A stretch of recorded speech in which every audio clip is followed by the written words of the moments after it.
happy 2024 to everybody out there who continues to support my rogue journalistic efforts to highlight the modern day road dogs of our time, and also harken back to my elders who have a longer arc of history, have seen the music racket change over time, but still they were my first guest of 24.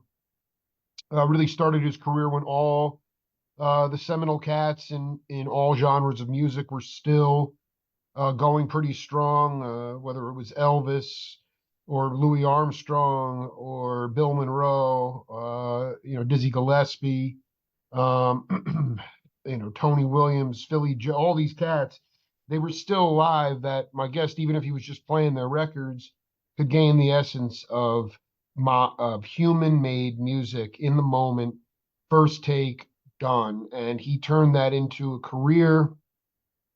prolific career with a lot of well-known bands, but definitely in an age much later on, it became much more about show and sort of the distractions, everything but the music.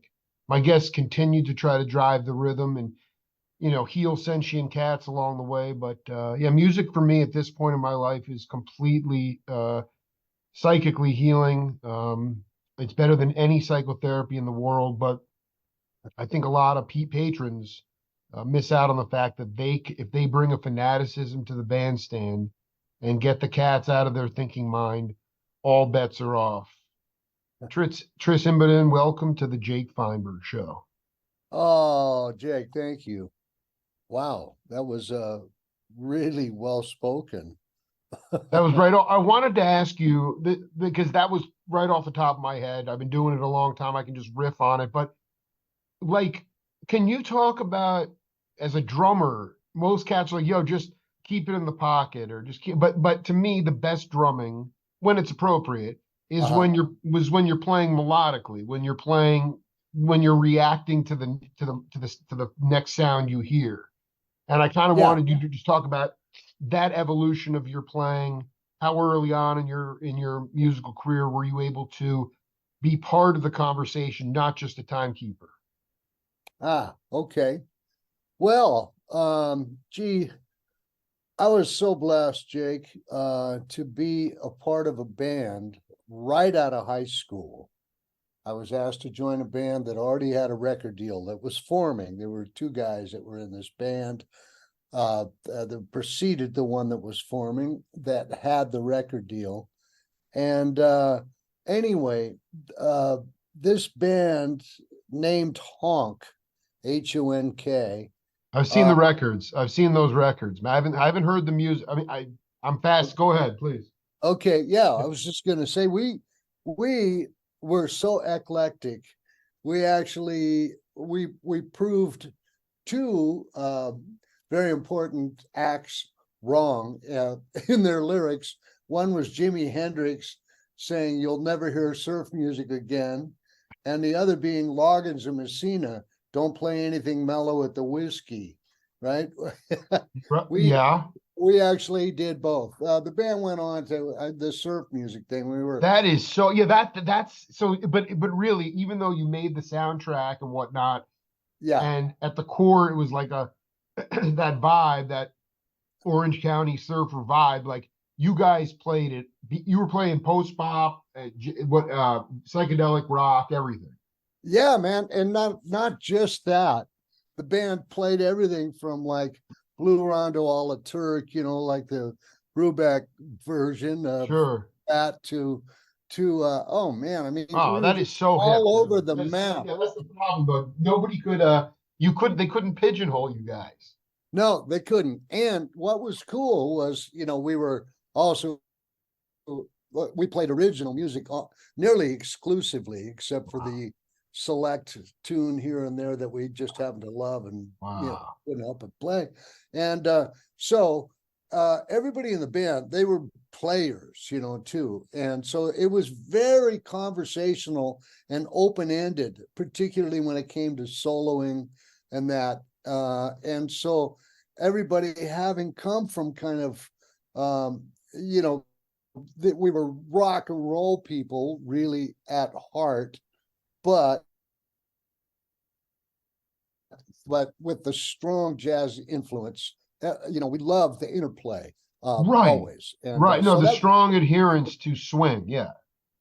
yeah, so yeah, man. So it was like it was such a great kind of training ground for me, and aside from just that spontaneous approach live, but also in the studio, we spent so much time in the studio because we had a publishing deal with this company that had their own studio, and so we were encouraged to any time we'd write a new song to go in and record it.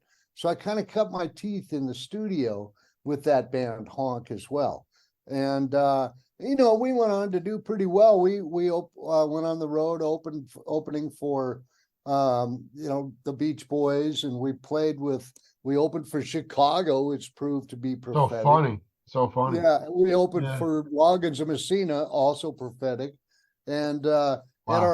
at our heyday, we sold out a full week at the Troubadour, man, which was pretty major, Yo, a and week? Are you kidding me? a So week. you sold out Well, a week? if not a week, it was 5 nights, Wow. That's and ridiculous. It's the yeah, headline as the yes, headliner?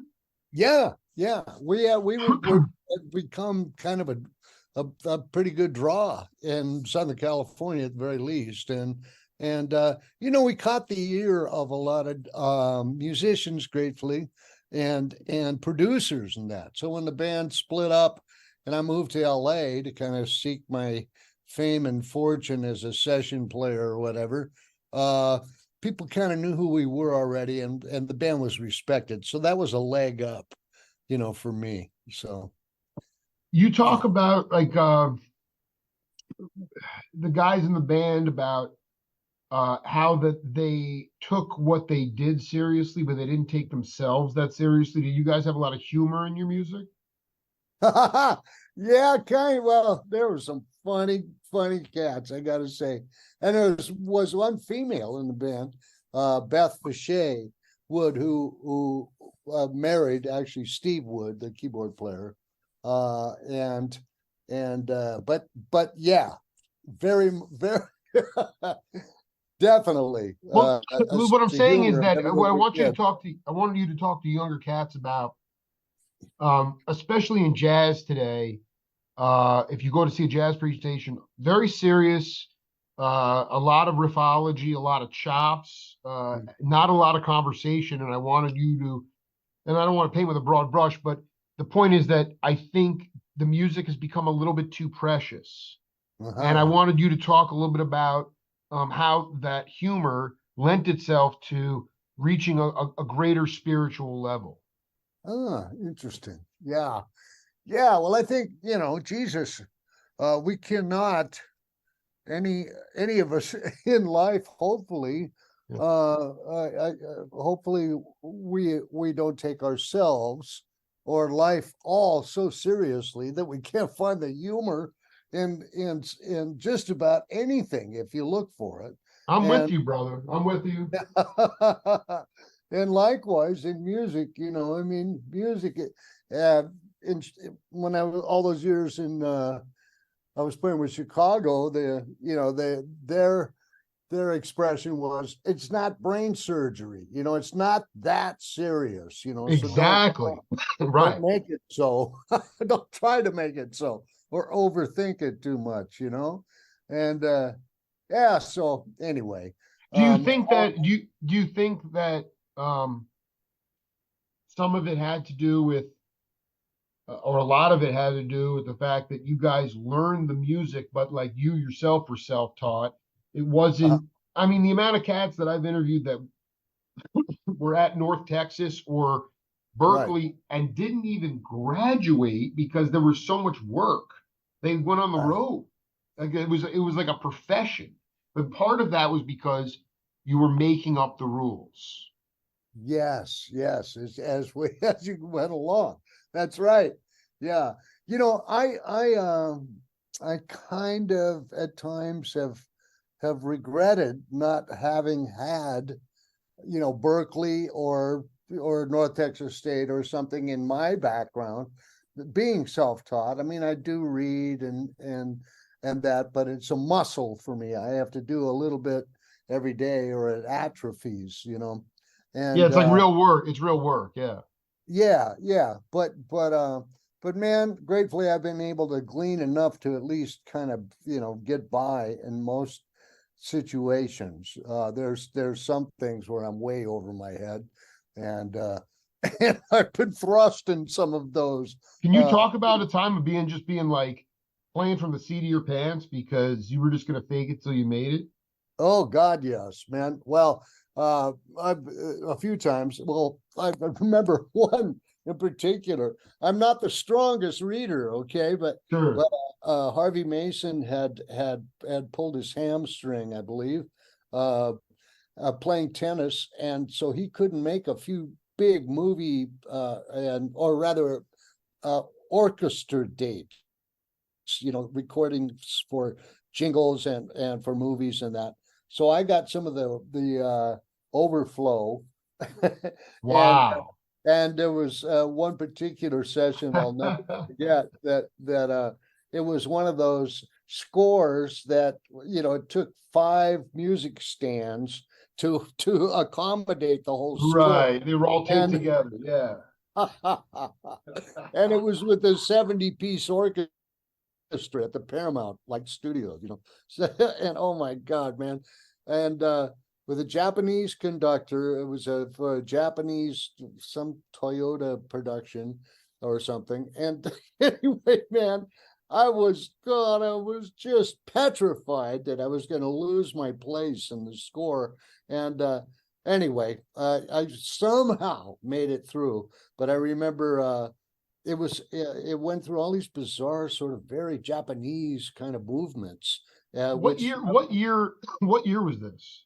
oh God, it must have been mid 80s, I guess, or early 90s. Yeah, early 90s might have been. I remember Jimmy Johnson was the bass player, and he came in and after the first run through, uh, he kind of looked up at me in the drum booth and scratched his beard like, "Whoa, this is different." So the new who is this? So it was all funded through like Japanese philanthropy or something? How did it work? Well, no, yeah, I guess it was a commercial production to promote I believe it was a car company, Toyota or something, but it was, I guess, this this piece of film to promote it or whatever.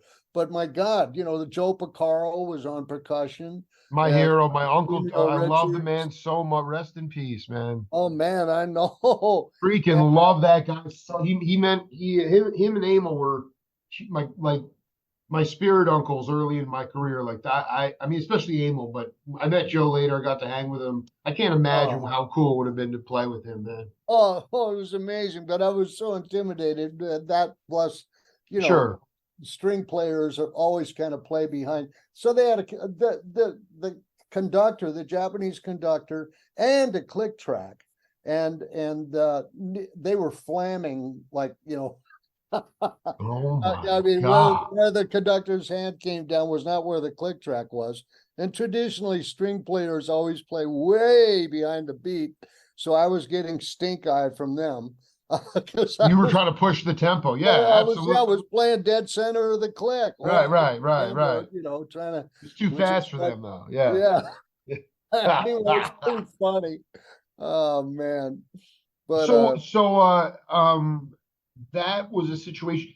You know, this is something I wanted you to talk about. Not that you were, I'm curious about when you got to LA, uh, the studio scene was pretty locked down. I mean, do you know how you got your break into the scene? yeah, well, back then, you know, music companies, or rather, I'm sorry, publishing companies actually still did demos using, you know, musicians to Right. for songwriter demos, you know, to shop songs. Sure. And so back then you could actually work your way into, you know, the scene kind of doing demos like that. I mean, you never knew who might hear, a demo and go, "Wow, I like that song," and hey, I like that drummer. Who did the drums? And so your name could kind of get around that way, and so that's actually what happened with me. I was working with a British artist, Ian Matthews, Yeah, I've was seen his records. Sure. Yeah. yeah, I did a couple albums with him, and Interesting. yeah, well, one in Nashville and then one in L.A. And he had a band called Matthews Southern Comfort, but before that he was in Fairport Convention, That's right. British band That's right. that Yeah. of some notoriety. Badass psychedelic folk group. Yeah. Yeah, Yeah. yeah, Yeah. yeah. So anyway, I was stoked to be working with him. But this was right about the time I heard through the grapevine about these auditions for this. Kenny Loggins had gone solo, and Right. Right. so my girlfriend kept pushing me to go audition. But we were getting ready to go on the road to open for Little Feat with Ian Matthews. Oh my Ian, God.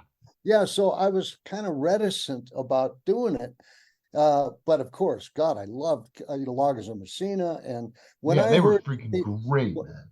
when I went to the audition, man, and there was like I knew there was like over 100 drummers that had auditioned. He was looking for a drummer and for a guitar player and for a keyboard player, and that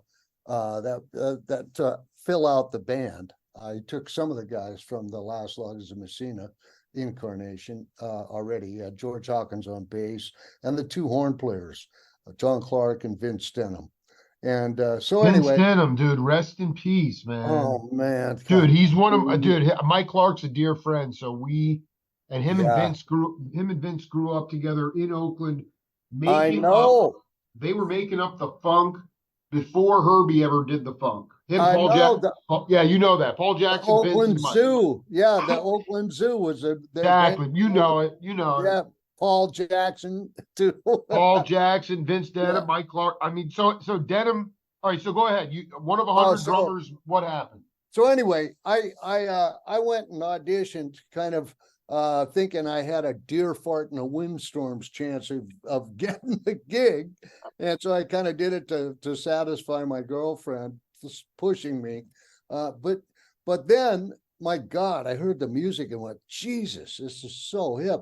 Kenny had done "Celebrate Me Home," and that was the music we were playing, and Gad and Harvey had played on the album, that album. Oh, wow. And anyway, so God, it was incredible. It was the hippest stuff. Bob James had produced it with Phil Ramone, and so anyway, I fell in love with the music, and it just fit right away. George Hawkins and I just connected, man, and it was just like power steering playing with him. Plus, the tunes were so hip, and the stuff they wanted me to play was like, my impersonation of Steve Gadd and of Harvey, and I love both their drumming so much. So anyway, they kept calling me back, Jake, and so I was So like, you were oh, you were making a cut each time. yeah. Yeah, right. Well, yeah, and they kept calling me back, and I'm going, oh, what happens if I get this gig and I got to tell Ian Matthews that I can't go on the road with him? Wow, dude. But Yeah. of course, I was going to take the gig with Kenny, and sure enough, man, I get this call, and Kenny says, "Hey, you want to join a rock and roll band?" It wasn't exactly rock and roll back then. It was sort of, No, it was sort of, like white, yeah, blue-eyed soul, white. It was like R&B. exactly, Yeah, yeah, which is what I love too so yeah. much, man. Totally, totally. Yeah. Yeah, so anyway, so I got the gig, and that was really when I had the privilege of playing on some hit records from then on, man, with Kenny first of all, and then as a result of some of those records, like This Is It and Heart to Heart, and some of the tracks I'd Well, done I know. with I Kenny. mean, I'll be honest. My two daughters and I mean, they are gonna love that I interviewed you because Caddyshack is one of. I mean, it's just an iconically amazing soundtrack, and the tunes are. I didn't know till today that you were the drummer on that. Oh yeah, I did. I'm all right with Kenny too. Dude, I'm telling you that is. Tell me, I got to be honest with you, Huh? because part of my whole. I mean, I was born in '78, so Ah, yeah. like I love the idea. I know that it's easier and there's a lot of technology. It's more cost effective, but I Uh-huh. just would you say that some of the hit records you were on, number one, that particular song you guys hit at the same time, and number two, how many of those hits were first takes? Oh man. Well, I tell you, Because I'm there. just feeling like you didn't in some cases like that tune in Caddyshack. My feeling is like Uh-huh. it sounded really fresh. It didn't sound like Yeah. there were millions of takes on it. That's Oh, kind there of where I was weren't. going. Yeah, There weren't. I remember that session very well. It was at the record plant, and they had just built Studio D, I guess it was. I think that's the letter for it. right. And it was like the new room, and Andy Johns was the engineer, and he had, it was that kind of thing where you can set the drums up on like a marble sort of riser. It was Wow. all like marble with glass behind it. And No way. yeah, and I was Oh, this is going, so great, so man. I hit my snare drum and it just went clang. And I was going, Andy, are you sure? Because you could tailor it by, they had curtains and stuff that you could pull to kind of tailor the sound and to whatever the musical situation was. But he wanted this wide open, real kind of brash sound from the drums. But then, and he said, "Yeah, trust me, trust me." So I do, and I did, and rest his soul, man. What a brilliant Yeah. engineer he was too. And when you hear the record, you'd never know that it was so brass sounding when we were cutting it. But it didn't take but a couple of takes. Right. I do know that, and yeah, it wasn't one of those where we really had to chase it and you know edits and getting beat up and all of that, and leaving going, God. I mean, there was plenty of actually one song in particular hit that I did with Kenny that Michael McDonald and he had written, and Foster, I think David Foster wrote the bridge, was a song called Heart to Heart. And Wow. man, Yeah. that one, we just, God, I thought, man, we did so many takes of that thing, and for some reason, the bass player, his name is slipping my mind right now, but he and I hadn't worked together before, and he's a great bass player. But we were like flamming, man, and that was cut without a click. So many things were cut without a click back then, and Which is and was tell me that to so many that's so beautiful too. Because yeah, it was about like, does the song feel good? It's not about if yeah, there's a slight tempo shift or this, that. It's like, does it feel good? yes, yes, and that's what matters. But I left that. I mean, I stayed after everybody had left with the producer Bruce Botnick, Yeah, I've to show interviewed Bruce. it What out an because awesome cat. I thought, man, maybe we missed that one. And so he, back then the only way to time bar to bar was with the stopwatch, and so he broke out a stopwatch and was checking it. And he said, "Nope, it's good. That's all good. That's all good." So they decided to like erase the bass track and then bring the guy back in the next day. And so they punched him in like bar to bar, and so that we would not be flamming. And you can't tell at all when you hear that record that it wasn't all done just all at the same time. The rhythm section feels right. It just feels good. So I wonder about like if you could talk about so that was 1982. I mean, did uh-huh. you to me so after the demos in the early so then you went on the road with with Kenny. Yeah. But would you come when you came back? Did you do primarily jingles and demos, or did you actually? What was your first like non-honk record you caught in L.A.? Oh man, well, I mean, after joining the Kenny Loggins band and playing on Whenever I Call You Friend and This Is It, and all, I mean, I'd done three. Well, we went on the road that first year with Kenny, opening for Fleetwood Mac on the Rumors tour, Oh and man, which was one of the biggest tours, ever. yeah, and so man, that was a real cool thing for Kenny to be able to land that, because I mean, he was already a star, but known for Loggins and Messina. So to establish himself as a Solo, yeah. solo artist, it was really a great thing. And anyway, after having done those records, is what I meant with Kenny, starting with Whenever I Call Your Friend, which was a #2 record, I believe, and uh, and then This Is It, followed by that, with Michael McDonald and Kenny song for the Keep the Fire album, which was the second album I'd done with Kenny. Right. I was starting to get calls for all kinds of different artists, and then ultimately David Foster started using me on. I was kind of in his stable of guys with Jeff Porcaro and Carlos Vega and Jr. and Huh. uh, and me. I was so flattered to kind of be in the fold at that point. Well, I'm And gonna so, go back. I want to read off a couple of these. I want you to take us through a couple of these mercurial sessions. This is like prior to Bert Jansch, Santa Barbara oh, Honeymoon, La Bert Cienne, Nance. La Yeah. Cienne, and then John Reed. I mean, those all were prior, and Harriet Shock. Oh yeah. Harriet Shock. Yeah, Yeah, that Harriet was Shock. Yeah. prior.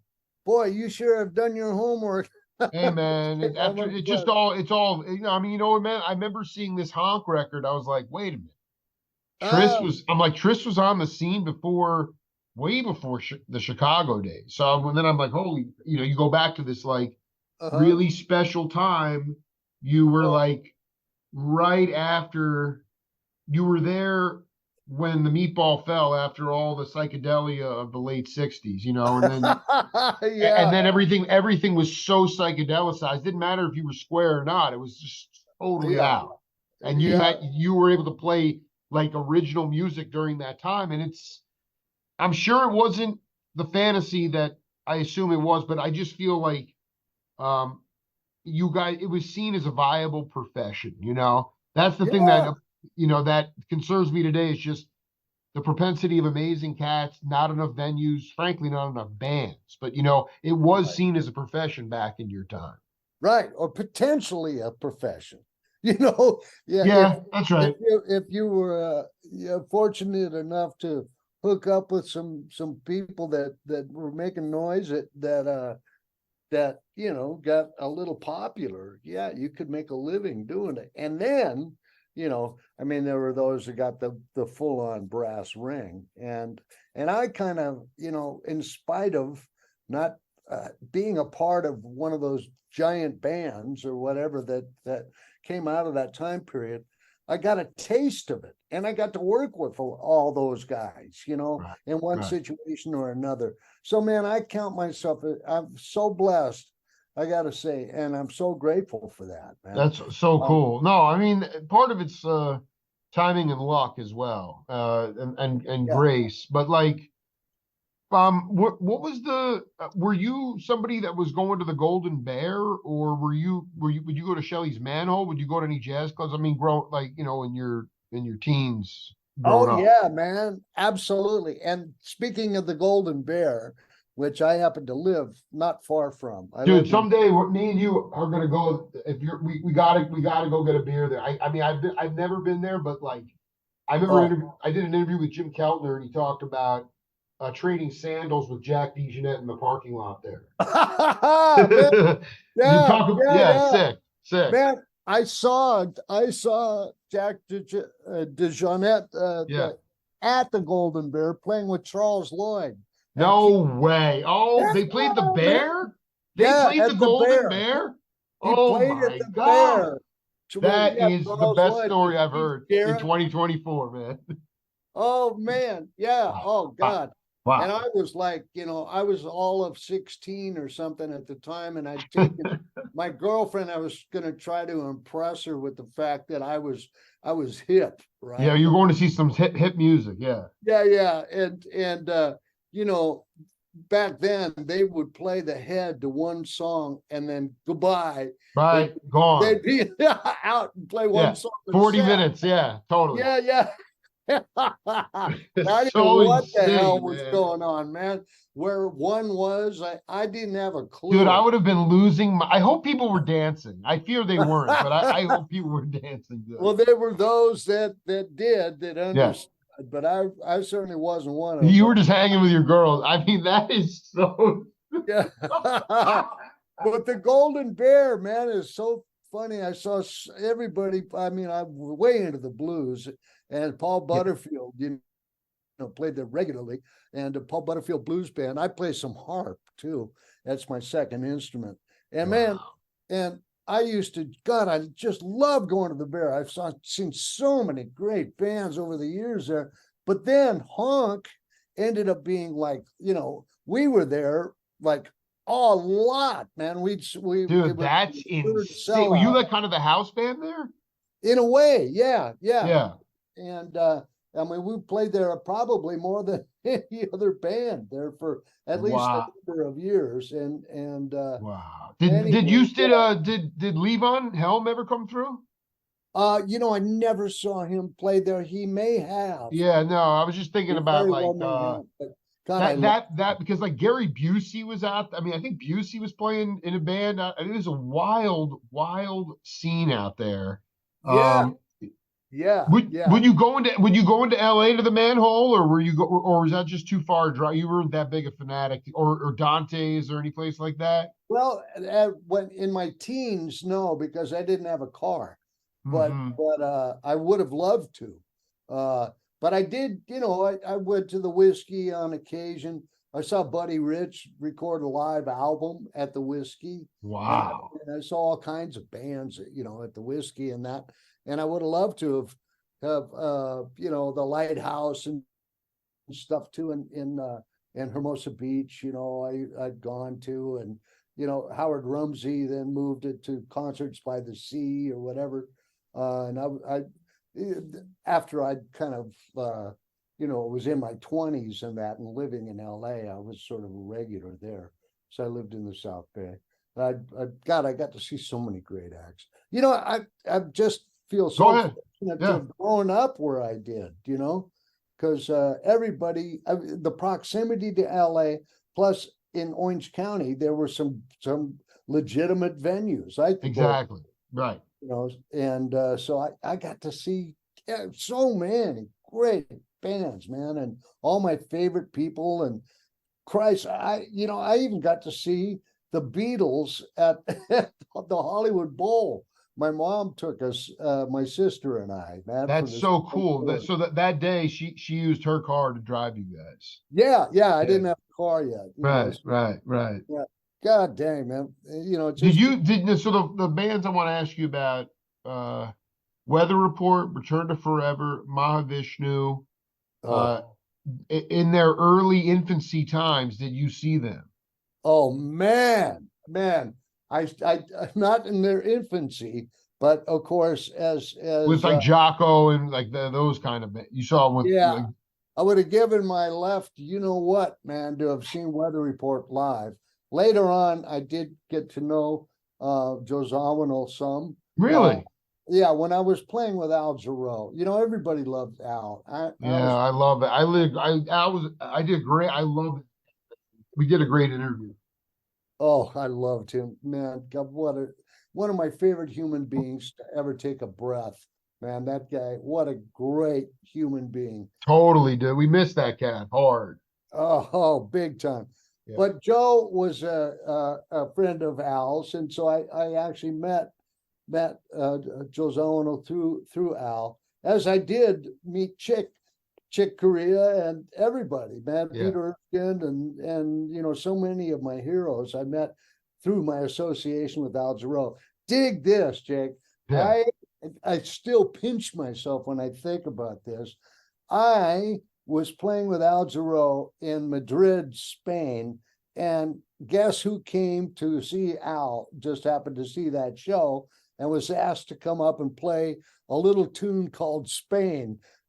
Chick Corea. That is sweet. So Chick was in the audience. Yeah. He came to hang and say He hello came to to Al hang, and he's and sitting hear and it. he's sitting in And on. Oh my God, dude, yes, that and I is got to lit. I got to play it Wow. with Chick, man. Oh Tell man, you, it's what funny. I was an just honor. listening. I was just listening to the first Return to Forever album with Airto on drums, and I literally looked up to the sky today in the morning and just mentioned Chick's name. It was now you're bringing it up. It's just full circle, man. Oh man, that album, oh my Oh, God, it changed my life too, man. That was yeah, light as a feather, man. why is that album? Why did that have such an impact? Not just on you, but I mean, Airto was playing. I mean, there's a different kind of Brazilian clave beat going on, but still the band was relatively acoustic at that point. I mean, Stanley Yeah, was definitely still Stanley playing was upright. playing upright. Right. Yeah, yeah, it was acoustic pretty much. I mean, except of course, Chick was Playing using the electric, Joe Farrell playing horn. I'm just wondering what it was about the groove because it wasn't just you. I know that album had a huge impact on the drummers from the Grateful Dead and like other people like that. It seemed oh like yeah. it was Well, more. Yeah, go ahead. first of all, samba, I Right, that's right. that's man where I've really first, You're started. telling me that you weren't like, was it electrics or we just said it was acoustic? Because, like, I mean, Peter Betts and I forget who the drummer was, but I mean, Getz was doing that bossa nova stuff, 5, 6 years early. Yeah. Well, that was a form that I was more familiar with was bossa nova, but samba I had never really Samba, that's right, samba, yeah. experienced. And that's the samba is like most of so many of the tunes on that record are samba, Right, right. and that style of drumming, man, just tore my head off, man. It was so cool, man. That really hadn't been on a record before. That kind of Yeah, drumming. not that I was Yeah, aware I of. think you're right. I Yeah. mean, I mean, aside from records, the just Brazilian records that were pressed in Brazil, Right. on a jazz record, there was nothing precursor to that. I guess that's what it was. That's beautiful, and then Yeah, you get I to play agree. with him. Yeah, it's Oh unbelievable. man, yeah, it was something. And of course, all the incarnations of Chicks bands is, I mean, all of them with everybody, all the personnel over the years. Man, I mean, Another guy, just a sweet human being. yes, absolutely. I mean, I got to meet John McLaughlin through Al as well. We did a number of shows together. The Johnny's just festivals. I love the guy so much. I mean, Yeah. yeah, it's just how important is it for? I mean, I'm curious about if you believe that that music has maybe saved your life. Oh man, without a doubt. I mean, it has been my life. And so I mean it's not only saved it, it has taught me everything that I know in life. It's been my life. Well, And tell me what you've learned through music and about life. oh my God.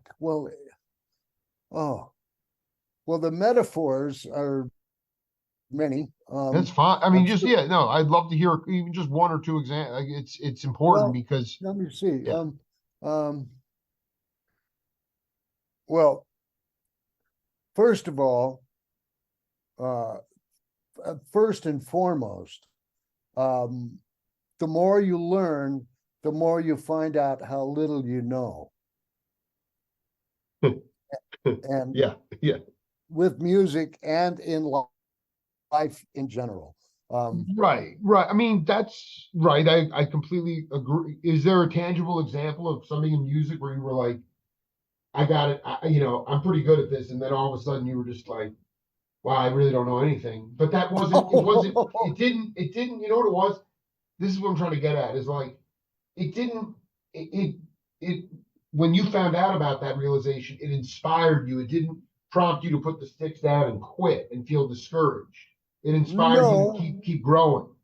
although there have been those moments where Yeah. you Oh no, definitely. everyone, man, absolutely. Yeah. Oh my God. I mean, and watching, you know, a masterful player, uh, can be alternately within a few bars inspiring and so depressing that you're ready to quit, so yeah. But it's very humbling. Music has taught me certainly a lot of humility, as life will as well. And no matter who you are, and and well, who was it? What was his name? Oh, the uh, Warren Zevon titled an album "Life Will Kill You." That's like, nobody escapes, and nobody's going to escape all the disappointment, all the humbling experiences, and as well as all the elation and all the joy, and hopefully, in their lives as well. So I don't know. And likewise, music, is I feel all those. I have felt all those emotions just listening to certain pieces of music, much less having the privilege of being able to play music and then communicate those emotions musically to people and touch their hearts. I mean, what a great gift that is. We've been given as musicians to be able to touch people in those recesses in their hearts that only music can get to.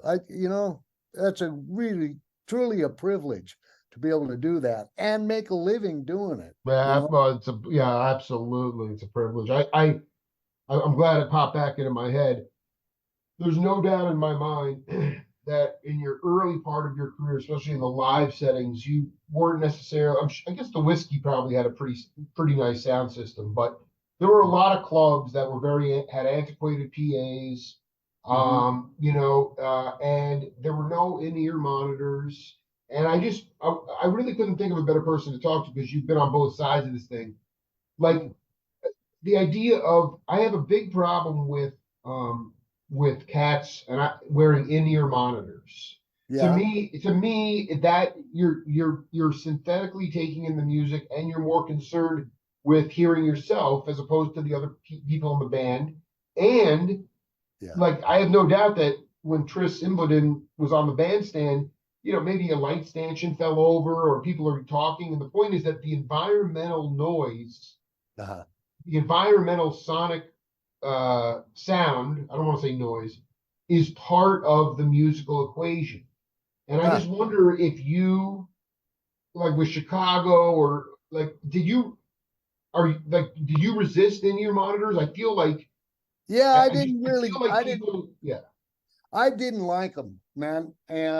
Although I was forced to embrace them and get used to them, because it was sort of a band decision, that happened with Why did they make that decision? Uh, well, first of all, sonically, the house, front house guy, there's less, sound bleeding into open microphones, Right. and that was always the bane of most front house guys. They're always complaining about that. And so without the wedges and the monitors and that leaking into the vocal mics or the drum mics, whatever, so it cleaned up the sound ostensibly and to make it better in the house, which that's reasonable. But man, I like to move air. I like to feel the air being moved, That's right. around me. That's right. And man, uh, there's nothing like, and I wear hearing aids now as a result of the stage levels. Yeah, I've no, I mean that's the fall. I mean, enjoyed, but yeah, that's the fallout from it. But yeah, it's. Do you feel like so when those in ears are locked in, like you're just sort of in some sort of how should I say this? It's some sort of like synthetic experiment. You're not, there's not really, the elements aren't at work per se. Well, it's just a little piezohex clean sounding to me. Right. You know, It's too slick. Yeah. yeah, and they even tried to compensate, of course it came up with things to give you the audio illusion of like, bass response and all by, we put kickers like these transducers on the bottom of the drum thrones, Wow. so you hit your bass drum and and it vibrates and it feels like you're moving air. So that, coupled with what you're hearing in your in ears, which is like uh, much less actual sound and volume than you would with a big monitor speaker. Will It will give you the illusion because your butt's shaking while you're Right. bass drum or the bass player's playing, but it's still, it's an approximation. It's not quite the same thing. And I really do miss, the old days in that respect. I also miss my hearing though, frankly. Right. I mean, that's a whole other subject. I mean, do you feel like your ears grew the most in Honk? Like just because you got, like you got to hang on for dear life and listen. You had to really listen to everybody. It was not, um, everything is too, and I'm not trying to, all I'm saying is when I go to, I just came back from Denver to see my favorite band play Circles Around the Sun, and it's a full instrumental band, uh, and a lot of cool, good, amazing vibe, and I want to be right up front because I want the ambient feel off the bandstand. I want that rhythm and that natural feel. I don't want it coming through those speakers. My yeah, hearing is actually much better than it hasn't been damaged because I'm never in front of the speakers. I have to get the nat sound. And I'm not yeah, going to go to, I'm just not going to go to a show where I'm staring at a TV screen. I don't think that's what music is about. And it's I just, agree, man. man, let's just give me I'd rather go to some funky ass bar in Denver and rock out and really raise the collective vibration than I, like, anyway, I, we're preaching to the choir here. I feel you, man. I really completely agree. Yeah, yeah, man. I am of the same ilk. I gotta ask you, how much, what do you got in store, at least in the year of the winter here in 20, to start 2024? Well, I have a band. There's this musical genre that sort of was a surprise that became kind of as prominent and as embraced and a thing as it is now. Yacht rock, you know. Dude, I know. Oh my God, dude, you'd be the best yacht rock drummer ever. Oh, but bro, well, I was so blessed to be a part of so many of those records Wow. that are considered, and work with artists that are considered like in the Mount Rushmore of yacht rock artists. I Loggins want to do a whole and Michael segment. I want to do a McDonald. whole segment on that. I want to just do a whole segment on yacht rock, dude. Oh, We'll just cool! I'd love we'll do to. yeah. We won't even get into it right now. That is just so insane. Okay, man. Well, I've got a band of ringers, man, and we just did two great shows at this jazz club, Spaghettini, and in Seal Beach. That it's been there for I guess 30 years, and I've got boy, it's a great band too, man. I'll tell you about that. If you guys get some gigs, if you're gonna play, let me know. I'll try to make it out for a gig. Okay, I will. I live in Tucson, so that's so sick that you're cranking that stuff.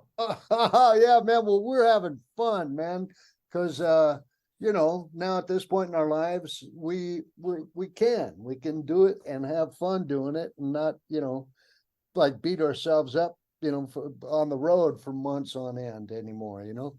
Um, I'm happy to be in position to not have to be out there doing it all the time, 10 months out of the year. Well, no, I mean Chicago, that's way. I mean, my peers. That's where they're, and it's harder than ever, man. Yeah. I feel like Loggins for you to be on those tours. It was pretty hot. It was pretty first class. I mean, you were traveling well. The gigs paid well. You had a roof over your. You stayed at the same place for a week or a few days at a time. You really, it was today the model is basically unsustainable, and you didn't even have a merchandise table. So Yeah. it was like, I mean, it was a commerce based record industry. All I'm saying is there are so many hungry, amazing dudes out there. So you just got to keep pulling forward, doing everything you can to keep the modern road dog alive, Tris. We'll do this. Definitely do set two soon. Yeah, that'd be great, man. Yeah, Yeah. yeah, yeah. Yeah.